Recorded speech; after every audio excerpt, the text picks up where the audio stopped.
Okay. I think we're. What the Friday? What the Friday is happening to us? What the Friday? We are doing way better at technology this week. We're so excited. Oh my God. Hi, Hector. Yeah. Look at all these people showing up. I'm happy about it. Okay. That's awesome. I hope we can keep you here for a while. I hope it's worthwhile. Yes. And if not, whatever. That's right. Go about your life. Do your thing. Do We're whatever used to being alone. Yeah. It's okay.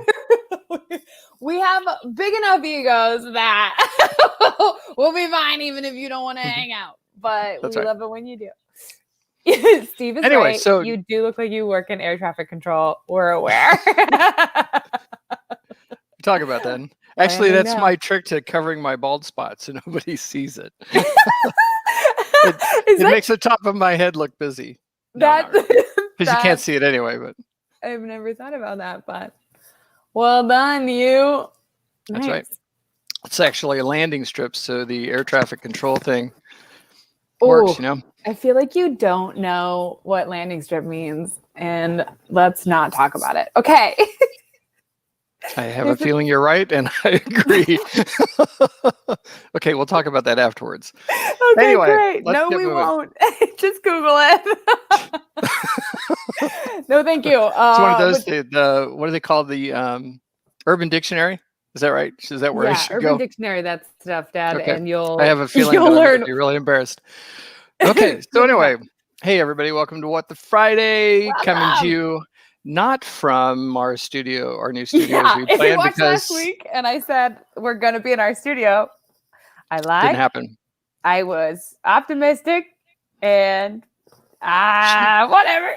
Shoot long. You got to shoot long. You got to have goals. That's right. So we did make progress though, because we were attempting to be ready for today, but we didn't quite get there.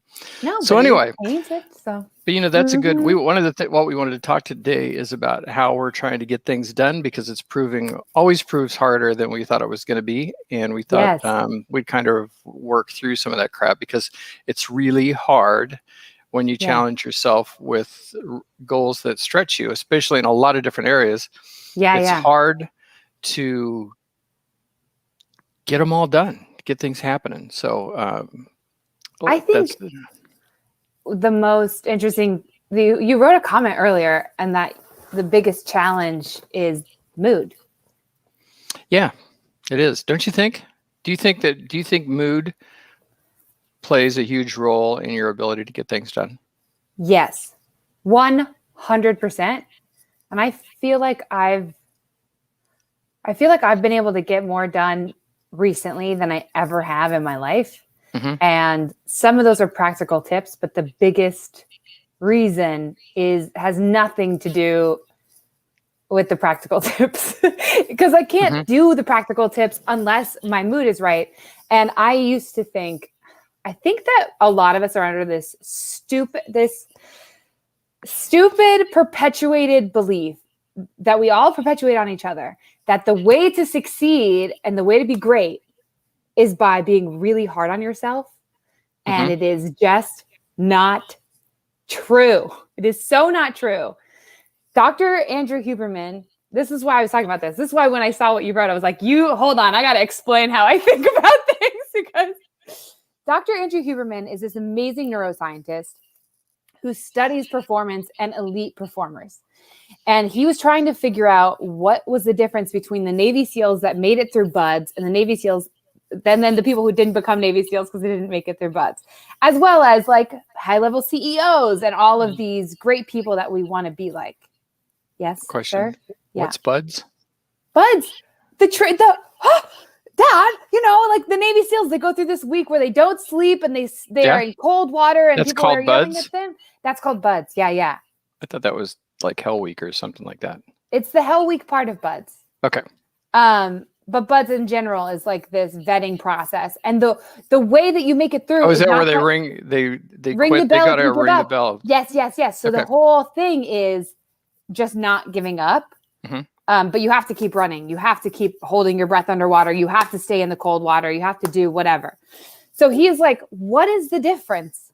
Because it's not the fastest. It's not the strongest. It's not the any of the things you would guess.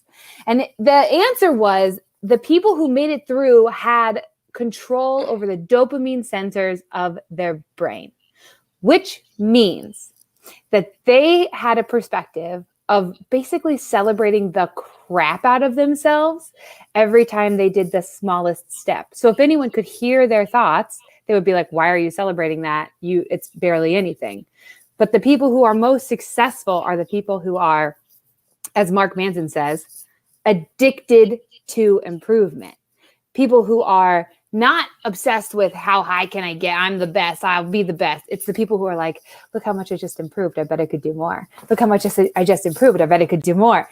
And I think that change in mentality that I have had, because for the last few months, I've been on fire. I have been happy. I have been productive. I have been killing it. I have been in this state of mind that I didn't even know was possible. And I genuinely thought people who said they felt like this were bullshitting me. I was like, you're lying. There's no way. But I've been flying high. And I really think, it's a confluence of a lot of things. But one of the biggest factors is that I am not hard on myself. I'm not hard on myself. If I screw up, I'm like, screw it up. Keep going. Look at that. So it's instead of being how do you break through? But we're talking about mood. How do you use that to control your mood? Because don't you think that a lot of people don't even recognize their mood or that their mood is clouding their decision making, and that the way it is right now is the way it is, and they're down, they're having a bad day, things have gone wrong, they don't feel good, whatever that emotion, that dark, cloudy emotion that stops them from moving forward. Yeah. How do you how are you breaking through that? Because that's so real in the moment to people. What you're talking about is like colors that a colorblind person can't see. It does not exist. That's a good point. Okay. So what's the tool that you're using to break through that? So I had that crash a couple weeks ago. Mm-hmm. And then the next day. Explain what a crash is. Okay. Morgan's version of a crash is I can't get out of bed. I'm very tired. I hate everyone and everything. And it's bad. I'm just like, I have no energy left and everyone sucks. Stop talking to me. And it used to look like pretty severe, thoughts about please somebody help me die. Now it's just being tired, which is nice. That's a huge difference. And I'm really happy about that. But it took a lot of work. Heartbreaking for me, but go ahead. To get there. Glad you're past that. Thank you. Yeah. I would have these thoughts that would just consume my mind of like, why am I still living? Why? How is this worth it? And then I would go, this isn't even bad. Imagine if it was bad. Like, so I don't do that now. When I crash, I'm just tired. I'm just tired, and I have to set some boundaries. And grumpy. That's true. And not very nice. So I had a crash a couple of days, and I was in that dark space. And what I did gave me so much hope for my future, because the day 3, like I crashed for one day. The second day I was like coming out of it. Third day, I was like, I know that I have the horsepower and the energy, but I had so much doubt and I didn't know how to get started. And it was like getting that momentum up again. And I asked myself, I grabbed my journal because, I live in that thing. And I was like, okay, 3 days ago, Morgan, you were on fire and you were killing it and you had been for a long time. What were you thinking then? Not what are you thinking now? I journaled about that stuff too, but I was like, okay, now what were you thinking then? What were the actual thoughts? Not trying to make myself think those now, but like, what were those thoughts?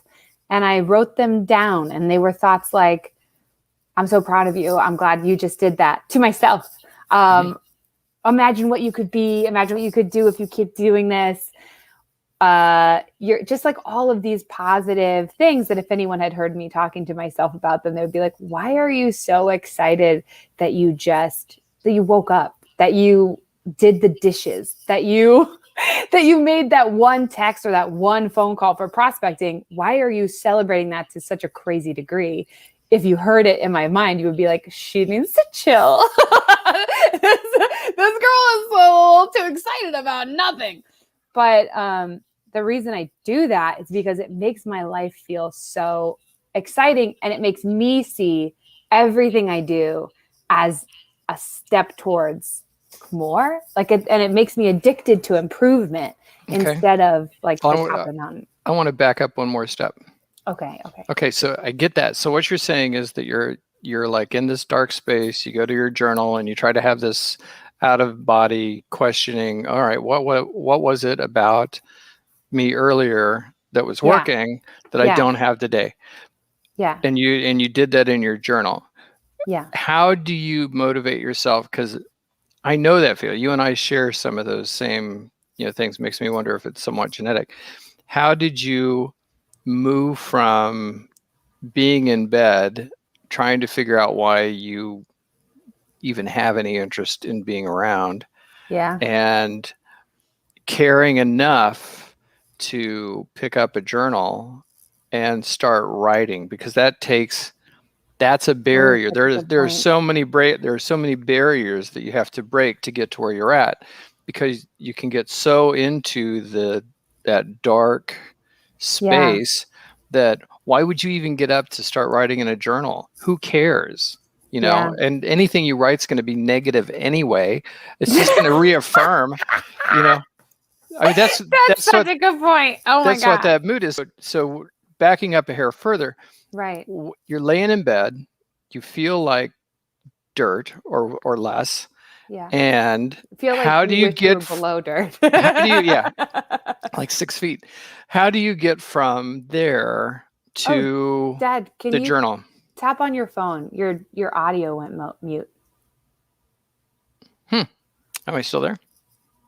Can you guys hear him now? Mark, can you hear him? Just on Instagram. I don't know. They haven't responded yet. I can't believe this. I don't know.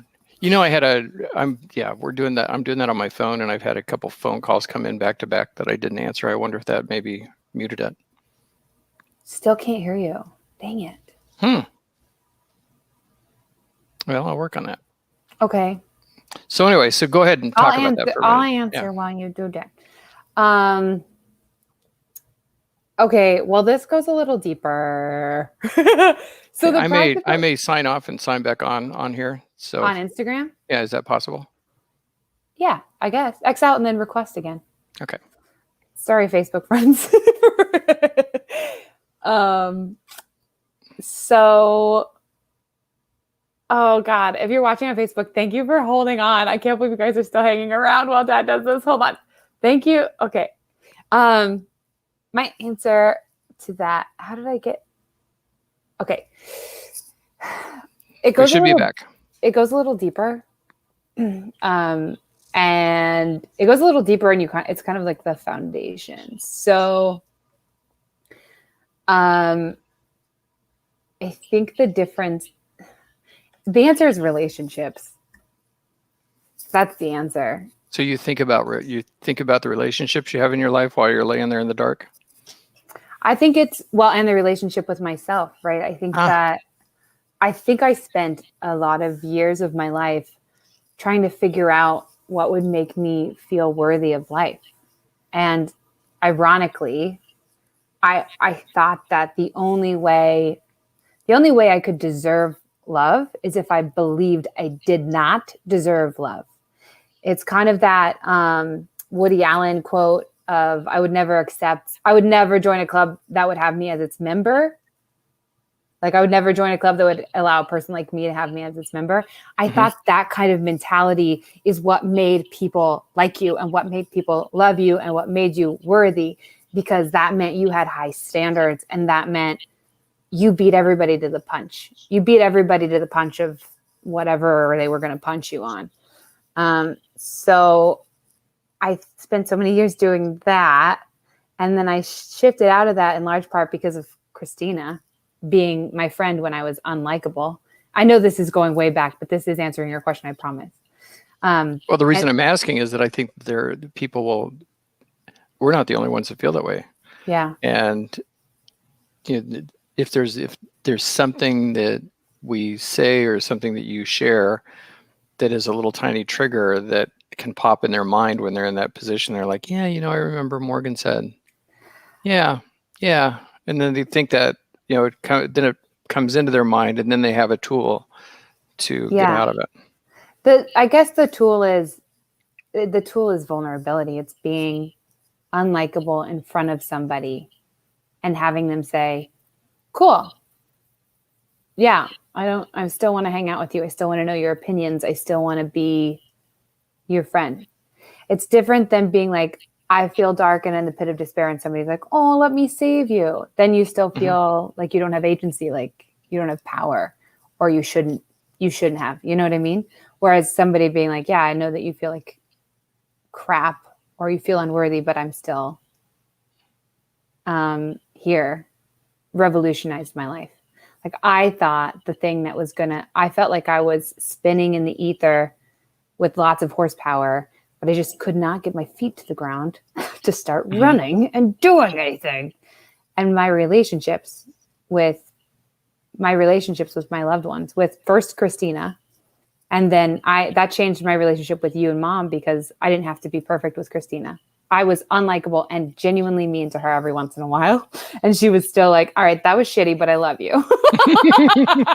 Let's hang out. And I went, oh, you don't have to be perfect in a relationship.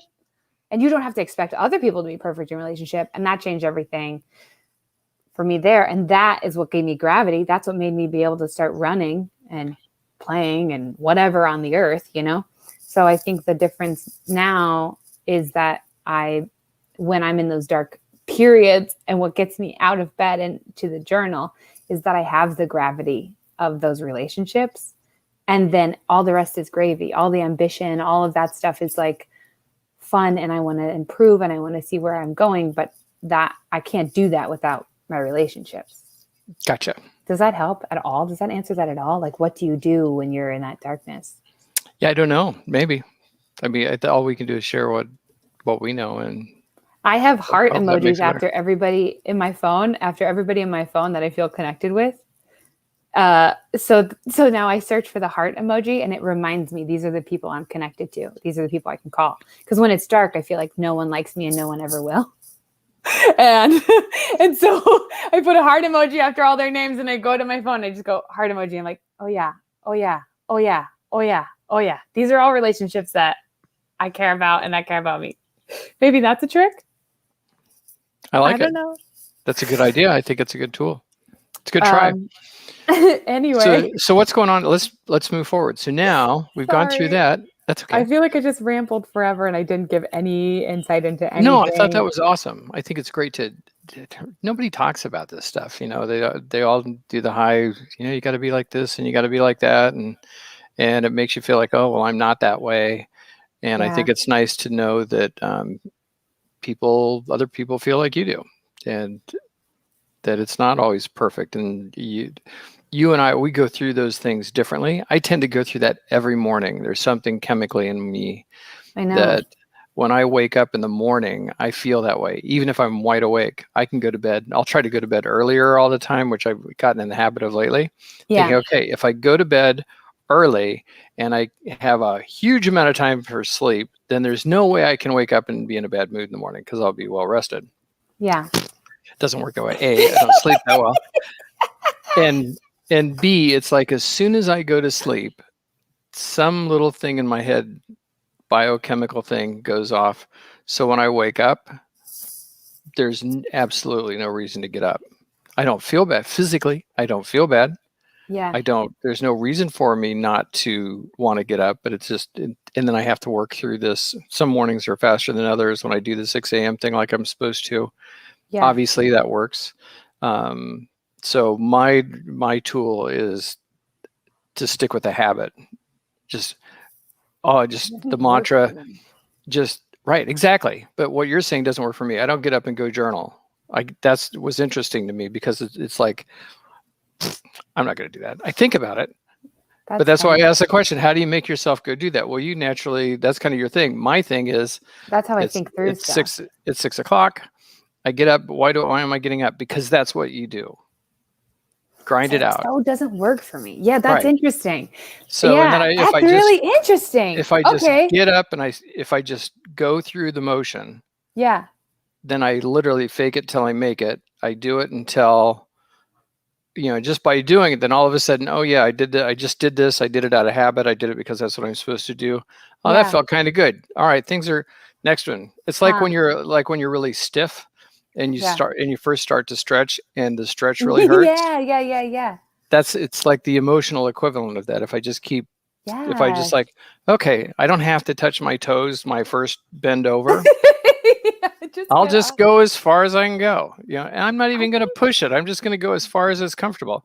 And then, one, go to do it again. Second time, oh, well, guess what? I went a little lower. Oh, this is working. Third time, a little working. Fourth time, oh, I just touched my toes. Next time, I can almost put my hands flat on the floor. And it starts working. But mine's more of a repetitive. This blows my mind because that doesn't work for me. When I do that, that's my method to getting to darkness. My last crash came because I was trying to do that. And I was doing that every morning. And like, I don't know if it's because it triggers like a perfectionism in me or something, but I think that you probably get that from your mother. What I get out of, because she's not, I'm just the grind it out. She gets her head right first and then she does things. I do things to get my head right. No, I don't know. Maybe not. That's going to get boring, but I think action does create momentum. But here's the difference: is that when I wake up feeling bad, I woke up this morning feeling bad, and now I'm in an amazing mood, and it's because I woke up feeling bad, and I was like, you knew you were going to be working with me today. That's right. The joy that I had. You had that joy yesterday. Woo! Not yesterday, the day before. That was the day before yesterday. Okay. I think what I've been doing lately, which is new. I didn't used to do this. I used to wake up, feel bad, try to pinpoint why I felt bad in a journal, and then like logically work my way out of it.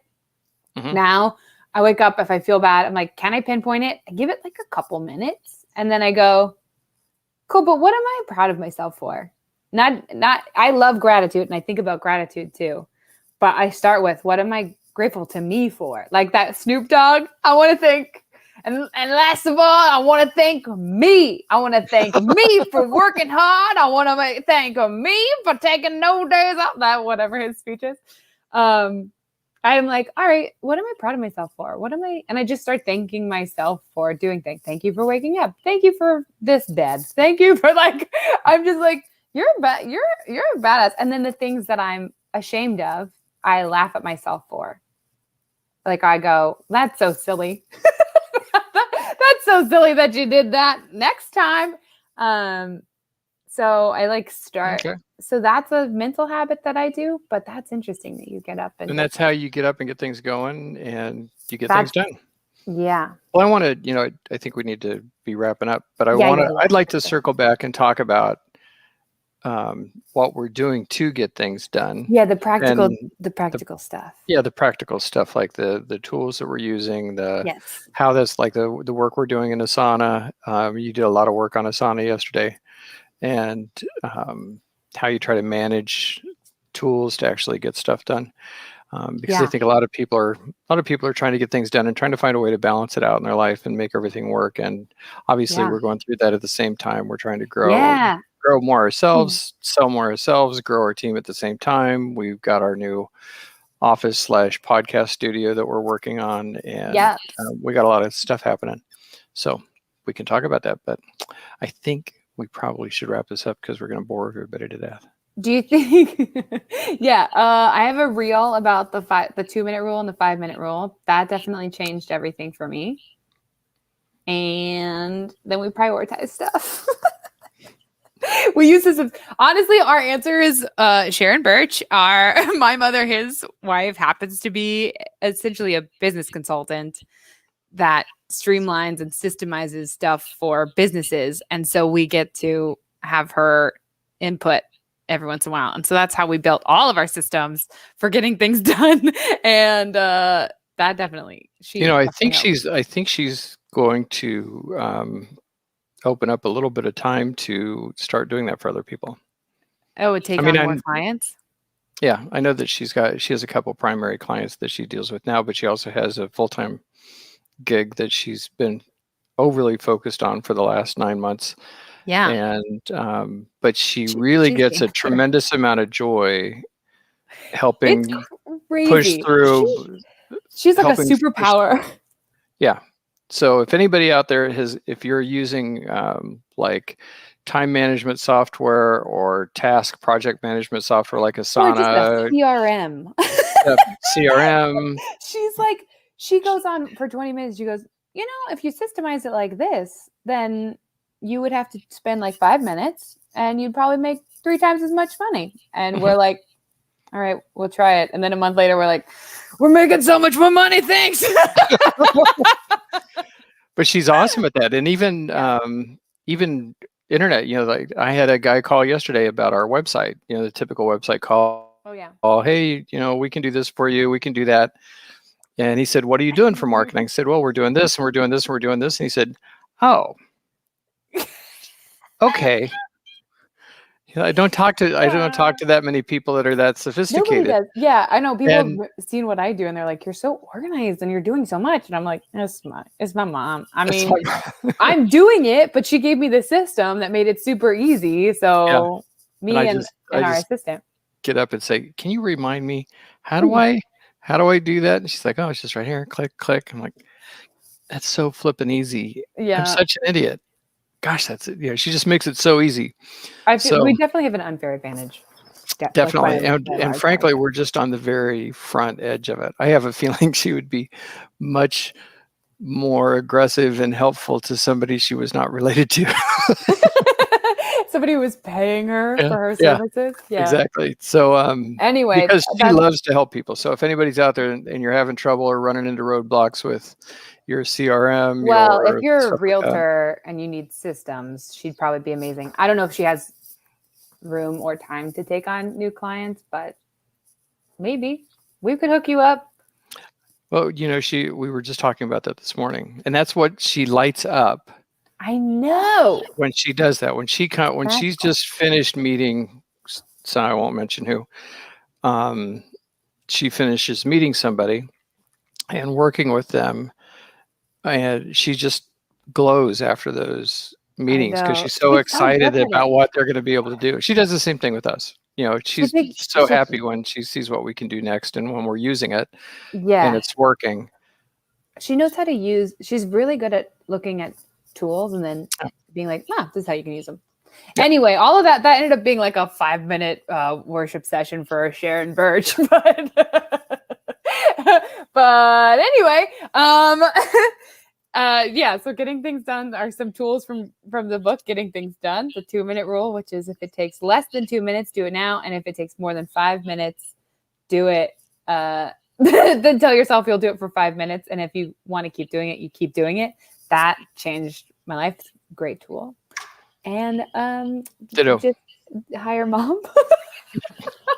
If she'll take you on, I don't even know if she would. It's really unfair. We shouldn't talk about it. Yeah, we should. She'll get a call and she'll go, what were you guys talking about? Although I just saw she just joined. Hi. We were talking about you. Okay, well, let's wrap it up. Thanks a lot, everybody, for checking in.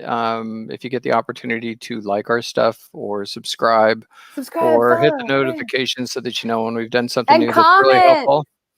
Yeah, we really love comments. Love to hear people back. And so bring it on. Okay. All right. Shake and bake. We'll see you soon. Hopefully next week we'll be in our studio. Yes. All right. Shake and bake.